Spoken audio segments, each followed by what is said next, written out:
Galado Real. Si Toti ipinangigin ko June 1, 2022 sa Santa Maria Josefa Foundation Hospital sa Iriga. Sira naka-star sa Zone 2 Masagana Street, San Antonio, Poblacion, Nabua, Camarines Sur. Si Toti igin ni Nico Madera Real, usad na empleyado sa SSS Naga Branch. Angga ni Graciela Lobetania Regalado, usad na empleyado sa CSPC. Alola niya amo si Eleanor Lobetania Regalado, retiradong maestra sa Nabua National High School. Kung pinagpabros si Toti o si Nico Stephen ni mama niya, pirming pinagrorogo. Napilitan siyang pumundo sa trabaho, tagrabi sa paglikay niya. Pirmiyang dinadara sa tuo bigay niya for check-up and for treatment. Agkutay nagrabi sa bleeding niya, and she was rushed again to her doctor. Katuya na luga, anggan nagparapangadji, together with the rest of the family, na maging healthy and safe sa naiya hanggang sa baby na pinagmamabros niya. Baby Toti was born through an emergency cesarean section. Imbis na 3rd week of June, so expected date of delivery, naging June 1. Tasuliog niya na pupuraputan sa tulong-luknong ng cord coil.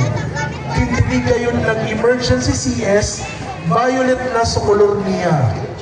With the doctor's help and medications, coupled with prayers and strong faith, a cute baby boy with red lips was born.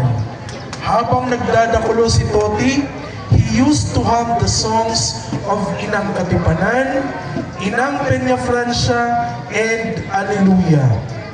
Last month, he told us, "Mama, I want to be an Easter angel."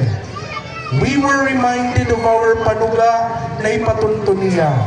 Kaya ngawan, sabi si Toti, tanganing mautod so ipinanuga na maginusad sa mga Easter angels bilang pasasalamat sa mahal na Diyos kaiba si Virgen Maria. Mga ngot, second Easter angel, Nico Stephen Regalado Real.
Tawag ka po ng God sa